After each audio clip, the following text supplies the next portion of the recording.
책 읽고 수다 떠는 부부 북창부수입니다. 73페이지. 갓 태어난 신생아는 스스로 수면 사이클을 연결할 수 없다. 그러나 약 2, 3개월이면 그 방법을 터득한다. 물론 당연히 배울 기회가 주어졌을 때에만 그렇다. 코에는 수면 사이클을 연결하는 법을 배우는 것이 자전거 타기와 비슷하다고 말해주었다. 일단 한번 혼자서 잠드는 법을 터득하면 다음엔 저절로 수월하게 해낸다는 것이다. 물론 때때로 한밤중이라도 젖을 먹거나 품에 안아야 할 때가 있다고 한다. 그러나 그 전에 잠깐 멈추고 지켜봄으로써 정말 필요로 하는 게 있는지, 단순히 사이클이 끝나서 그러는 건지 확실히 알 수가 있다. 아이에게 배울 기회를 주어야 한다는 것이다. 인내와 사랑, 그리고 아기가 해낼 수 있다는 믿음이 바탕이 되어야 한다. 5년 전 딸아이가 50일 지날 무렵에 수면 부족으로 이러다가 둘 중 하나가 죽겠다 싶었어요. 살길을 찾아서 인터넷을 뒤지다가 알게 된 책 프랑스 아이처럼. 가오나 씨처럼 다크서클이 내려간 저희 부부는 지푸라기라도 잡는 심정으로 책을 펼쳤습니다. 프랑스 아기들은 50일 전에 통잠을 잔다기에 도대체 어떤 마법 같은 비법이 있나 하고 책을 읽었어요.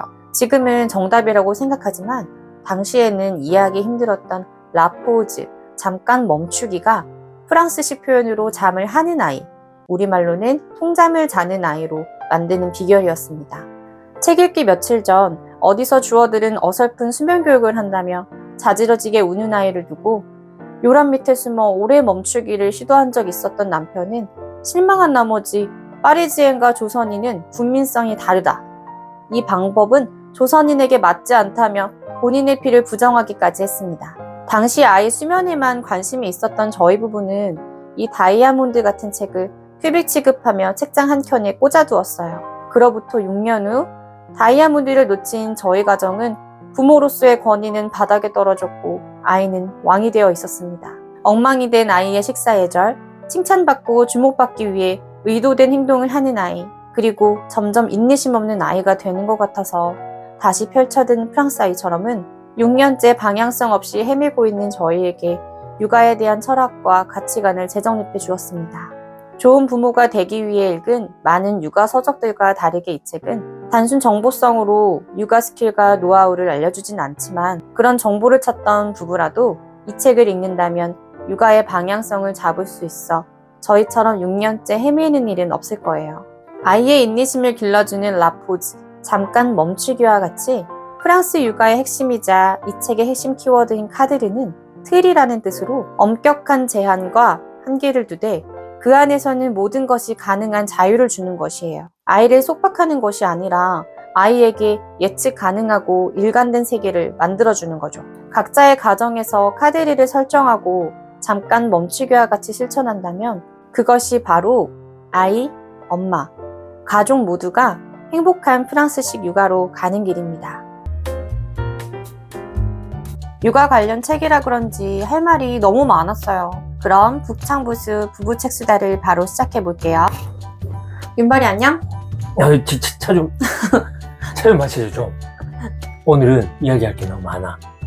바로 시작하자. 쓸데없는 소리 하지 마라. 오빠만 안 하면 돼. 그래. 자, 내부터 물어볼게. 마음이 급하다. 미국 중산층 부모들은 자녀를 일종의 프로젝트로 본대. 1년의 조직활동, 집중적인 추론, 언어 발달 과정, 교육기관에서의 경험을 세밀하게 관리 감독함으로써 아이의 재능과 기술을 한층 개발할 수 있다고 본대. 1960년대 스위스 심리학자 장 피아제가 미국 강연에서 청중으로부터 이런 질문을 받았대. 그럼 발달 단계를 더 빨리 하려면 어떻게 해야 합니까? 이 미국식 질문은 발달 단계마다 아이들을 밀어붙이고 자극하고 이동시키는 걸 임무로 여기는 미국 부모들의 모습을 보여지지. 책에서는 미국식 집중육아라고 나오는데 우리나라에도 비슷한 선행학습이잖아. 있지. 그에 반해 이제 프랑스 엄마들은 그런 것에 관심이 일절 없는 것 같아. 즐거움이 곧 사는 이유 아니겠어요? 라고 하면서 아이들은 다양한 색, 맛, 풍경 이런 거에 노출시키는 것에 더 관심이 많대. 만옥이 누구 편이야? 뭐 누구 편은 누구 편이야. 프랑스 엄마 교육관이 더 이상적이라고 생각은 해. 근데 한국이나 미국 엄마들의 마음도 충분히 이해가. 우리가 다른 거는 다 안 맞아도 교육관은 같잖아? 그렇지. 한국의 유치원 같은 프랑스에 마테르네이라는 데가 있어. 여기는 7세까지는 읽고 쓰는 거는 안 가르쳐. 그냥 사회성 비루고 자기 생각 조직하고 제대로 말할 수 있는 거를 가르치는데 야, 그게 좋네. 여기에 중점을 두는데 진짜 좋아 보이더라고. 근데 우리 애들은 말도 제대로 못하는데 읽고 쓰는 걸 알려주고 있어. 근데 나도 프랑스 엄마들처럼 키우고 싶은데 한국식 교육 제도 아래에서 학교 보내면서 저렇게 하면은 우리 애만 바보 만드는 것 같아가지고 고민이 많아. 소신을 가져, 소신껏. 늘리지 마세요. 그래서 우리가 지금 아이비 교육도 생각하는 거고. 난 분교 보낼 건데.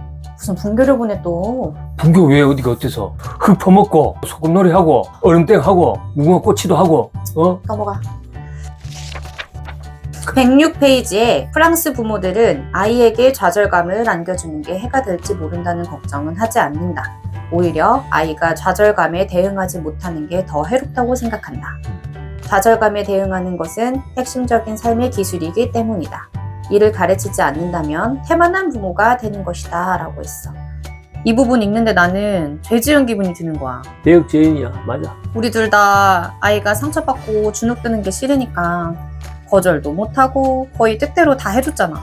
초등학교만 가도 지 뜻대로 안 되는 일이 있을 건데 그런 상황을 겪으면은 감당 못하고 대처 못할 것 같아서 걱정이 돼 사실. 그래서 이제라도 딸한테 좌절감을 맛보여주고 좌절감에 대처하는 방법을 알려줘야 될 것 같은데 윤발이는 어떻게 생각해? 나도 읽으면서 야, 내가 이거 평생 우리 딸내미 따라다니면서 카바 쳐주지도 못하는데 계속 이렇게 키우다가는 더 큰 시련을 겪겠구나 싶더라고. 그럴 수 있지. 우리 딸을 또 어렵게 가진 것도 있지만 딸이라는 걸 알았을 때 아들이었으면 좌절감 막 아들도 맨날- 똑같아. 딸이나. 아들이었으면 돌 지나면 그냥 산에 가서 굴렸어. 살면 키우고 호라이 새끼처럼. 근데 딸이란 걸 알았을 때 인생은 아름다워야지. 응. 그 영화가 딱 생각나더라고. 우리 딸한테 세상의 아름다운 면만 보여줘야겠다고 생각한 거야. 근데 그 생각부터가 잘못된 것 같아. 그치. 아무튼 5년 전에 우리가 책 읽었을 때 수면 부분만 읽지 말고 그때 좀 전체적으로 읽었어야 되는데 참 아쉬운 것 같더라고. 그런데 한편으로는 걱정이 우리 딸이 오지랖이 넓고 말이 많잖아. 엄청 많지. 유치원 쉬는 시간에 선생님들한테 말 걸어서 엄마 아빠 싸운 얘기까지 한다며. 근데 학교 가면 어떡하냐. 안 그래도 가밀이야. 거기다가 선생님들 업무 가다지. 우리 딸 같은 애들 이야기 뭐 받아줄 선생님이 계실까? 글쎄. 괜히 막 저한테 하는 거 그대로 해서 하다가 히스테릭한 사람한테 잘못 걸리면 현타 시게 오고 충격 먹고 실어증 걸릴걸? 성격 변하는 거야 원래 그렇게 상처 세게 받으면. 그럴 수도 있지. 그래서 분교로 보내자는 거야. 또 분교 얘기야. 자, 50페이지. 프랑스 엄마들은 가끔 어느 병원에서 아이를 낳을 작정이냐고 물었지만 어떤 방법으로 분만할 것이냐고는 묻지 않았다. 그런 것은 신경 쓰지 않는 분위기다. 분만 방식이 자기들이 어떤 부모이며 어떤 가치관을 지녔느냐를 말해주지 않는다고 여기는 것이다. 그저 자궁에서 품까지 아이를 안전하게 데리고 오면 된다. 야, 요 대목에서 책 읽다가 박수 쳐. 이거 진짜 정답이야. 완전 정답. 우린 여가라서 제왕절개했는데 제왕절개했다라고 하면 뭐 면역력이 어떻고 정서적 유대감이 어쩌고 저쩌고 자연분만 해야 뭐 아가 건강하니 머리가 좋으니 별소리 다 하잖아. 산모랑 아이 안전하게 낳는 게 중요하잖아. 다들 오운영빙의해가지고 한 소리 다 하잖아. 그치. 그때 그저 자궁에서 품까지 안전하게 데려면 되지요. 이렇게 얘기했어야 되는데. 그렇게 어떻게 얘기하니? 얘기하지. 만약 어디 이모가 그러면 이모님 그저 자궁에서 품까지 안전하게 데려오면 되지 않습니까? 근데 우리는 어차피 여가 아니었어도 잘못만 못해서 아빠닮아서 제왕절개 우리 엄마 봤어요. 내 머리가 컸어. 뭐야? 7번 방에서 뭐 왜 이렇게 또 개그 욕심을 내 자꾸? 제대로 해봐. 제왕절개 엄마 봤어요. 내 머리 컸어. 질문이나 해. 그래서 별난 사람들에게 해주고 싶은 말 없나? 아니면 기억에 남는 오지랖파라든가. 나는 뭐 풍문이든 영국 결과든 애한테 자연분만이 좋다고 하니까 자연분만을 하려고 했지. 근데 애가 거꾸로 있어. 막달까지 돌기를 기다렸는데 돌았잖아. 왼쪽으로. 아니 한 번 그냥 뒤집은 거지. 좌우로 위아래로 뒤집었어. 그래서 불가피하게 제왕절개를 나도 참 했는데 제왕절개가 안 좋다면서 죄책감 들게 하고 자기는 자연분만해가지고 애가 건강할 거라느니 막 그런 여자들도 있었어. 근데 그때 당시에 수중분만도 되게 많이 하고 조산사나 이런 걸 통해서 집에서 출산하는 사람도 꽤 많았어. 내 친구도 그렇게 했어. 그런데 책에 이런 내용이 있었어. 미국 여자가 프랑스에서 출산하는데 담당이한테 이런 거야. 짐볼이나 욕조에서 아이 낳고 싶어요. 이러니까 의사가 산부인과는 동물원이 아니고 출산은 서커스가 아닙니다. 이런 거야. 그렇지. 이것도 박수지. 그러니까 무슨 문제가 생겨도 자기가 제때 조치를 취할 수가 없다. 이렇게 말하는 장면이 있어. 이게 정답이지. 야, 누가 이렇게 나아라 저렇게 나아라 할 때 수중분만 해라고 하면 저 얘기 했어야 되는데 그지? 출산은 서커스가 아닙니다. 이렇게 했어야 되는데 아쉽네. 근데 쉽지 않아. 그렇게 말하기도. 생각만 하지. 오빠 친구가 그렇게 한다고 막 가가지고 너 출산에 서커스야? 못하잖아. 하지. 산부인과가 뭐 동물원이야? 자, 다음으로 158페이지에 보면 그들은 머리도 완벽하게 단장하고 향수까지 부리고 온다. 프랑스 엄마들이 스키니진에 하이힐 부츠를 신고 갓난아기를 유모차에 태워서 공원으로 깡총깡총 뛰어들어오고, 또 43페이지에 보면 2살 배기 딸을 타가소에 데려다 주려고 집을 나설 때에도 허리끈을 짧게 하고 묶은 베이지색 트렌치코트 차림에 눈가에는 검은색 아이라인을 칠하고 입술은 방금 칠한 듯 붉은 립스틱이 반들거렸다. 엄마로 탈바꿈하는 40주 동안에도 여성성을 포기할 필요가 없다. 이런 부분이 있어. 같은 여자로서 나는 좀 부럽더라. 임신 기간 동안 17kg가 쪘잖아? 100kg 나갔지? 무슨 100kg야. 왜 이래 진짜. 나는 임신을 하면 단화 신고 염색도 안 하고 출산 때는 무조건 자연분만 해야 되고 출산하면은 모유는 악착같이 먹여야 되고 꾸미는 거는 진짜 엄두도 못 내는데 어떻게 된 거야? 너무 다르잖아. 프랑스는 사회 분위기 자체가 엄마의 삶과 여성성을 존중하고 스스로도 본인의 삶을 중시해서 임신했다고 많이 먹거나 모유 수유를 해야 한다는 강박이 없는 것 같아. 그런 것 같더라. 근데 반면에 한국 엄마들은 임신과 동시에 못하는 게 엄청 많아. 단아 신어야 되고 염색도 못하고 막 뱃속 애기를 위해서 많이 먹고 살찌는 거 신경도 안 써. 나중에 애 낳으면 다 빠져. 다 그래. 근데 자연분만 모유 수유는 또 필수로 생각해. 안 하면은 주변 엄마들 사회 분위기가 저 엄마는 모성애가 없나? 자연분만 안 하고 제왕절개를 해. 왜 모유 안 먹여? 막 이러면서 약간 죄책감을 유발을 하잖아. 그러니까 내 질문은 윤바리는 임신 출산 과정에서 여성성을 포기하지 않는 프랑스 여자랑 모성애를 포기하지 않는 한국 여자 어떤 게 옳다고 생각해 개인적으로? 이것도 남자로서의 대답과 또 아빠로서의 대답이 또 다르네. 사실 임신 10개월 동안 남편도 많이 힘들거든. 힘들지. 옆에서 챙겨줘야 되니까. 못해서 힘들다고. 뭐를 못해? 우리는 시험관학이라서 더 조심스러워서 안 한 것도 있지만 이건 내 입으로 이야기가 지금 좀 무슨 부끄러운데 얘기하는 거야? 책 내용 좀 인용해도 되나? 43페이지 보면 프랑스 임신 관련 잡지는 섹스를 말하는데 그치지 않는다. 섹스가 뭐야? 규정 위반이야? 모르겠는데 그 단어가 좀 그래. 그럼 잭지 어때? 정확히 어떻게 하는 게 좋은지도 설명한다. 네프무아를 보면 임산부에게 좋은 10가지 체위를 상세히 다룬다. 너무 싫어. 승마 자세, 역승마 자세, 그레이하운드 자세라는 부가 설명이 붙어있다. 들려도 되나? 그만해. 또 빠르게 돌리면 되잖아. 아니. 자, 빠르게 할 테니까 빠르게 또 돌려봐. 이 여자들은 여기에 포함된다. 노조 기자들에 대해서는 총 6가지로 설명하는데 마지막은 여성이 장발이 지나가 부정이며 기분 좋은 말차를 유도한다고 되어 있다. 끝났냐? 프랑스 가서 살아 그냥. 프랑스 여자랑 재혼해. 보내주나? 가라 가. 뭐가 옳다고 생각하냐 물었지. 그래도 산모 아이의 건강이나 영양을 생각하면 잘 먹고 조심하는 게 맞지. 근데 또 한국은 너무 엄마를 갈아 넣는 식의 임신 출산이야. 그건 난 또 반대야. 자, 71페이지. 가장 먼저 하는 조언은 아기가 태어난 직후 밤마다 칭얼대는 아기에게 곧장 달려가지 말라는 것입니다. 아기 스스로 마음 달랠 기회를 갖도록 반사적인 반응을 하지 말라는 것이죠. 출산 직후부터요. 75페이지.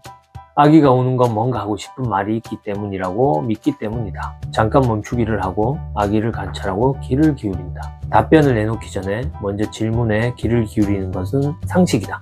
아기가 울 때도 똑같다. 우는 아기에게 귀를 기울이는 것이 필요하다. 사실 57개월짜리 아기가 자다 깨도 0.2초 만에 튀어가는데 우리 부부가 이야기할 입장은 아니지. 내 딸 얘기하는 거야? 57일 아기 말고는 57개월 아기.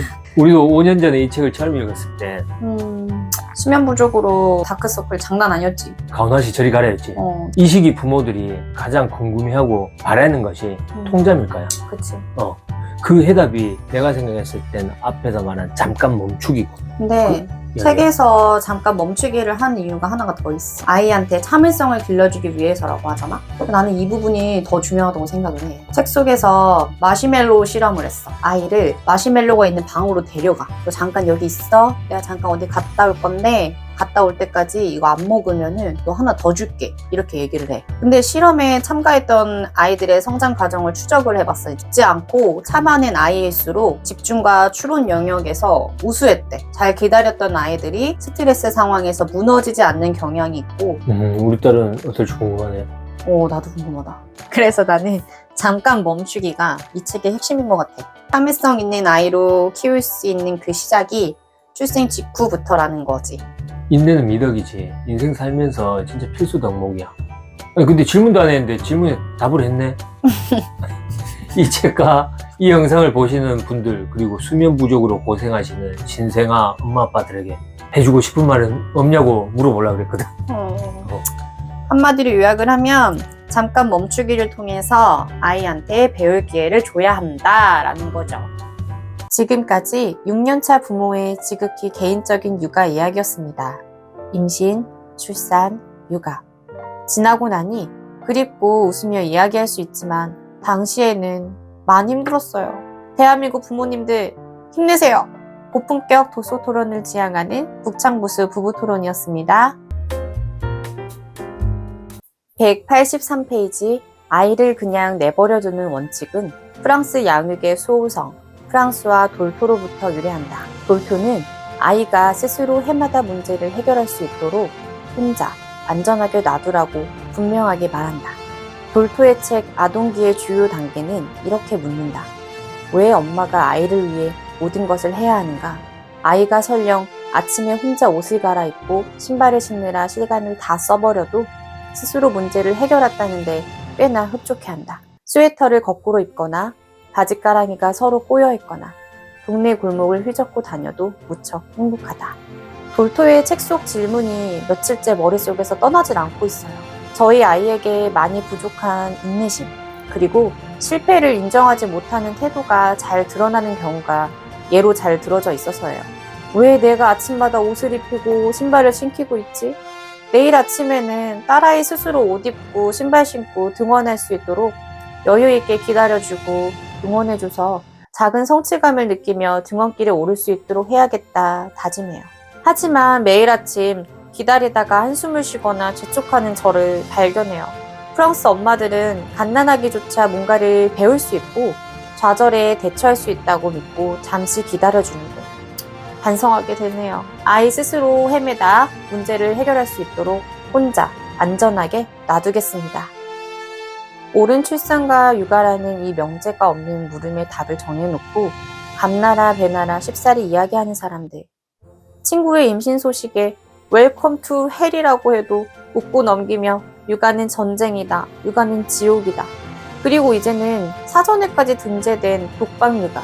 임신과 육아를 즐거움이 아닌 괴로움이라는 걸 디폴트로 깔고 사람들을 세뇌시키는 언론과 미디어.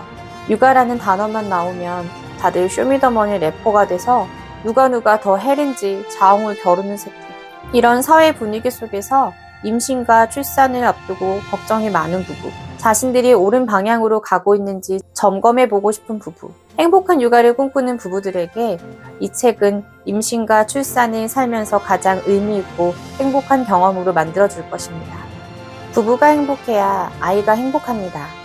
임신 소식을 전하면 웰컴 투 헤븐이라고 인사받는 날이 오길 바라봅니다. 지금까지 책 읽고 수다 떠는 부부 북창부수였습니다. 또 봐요.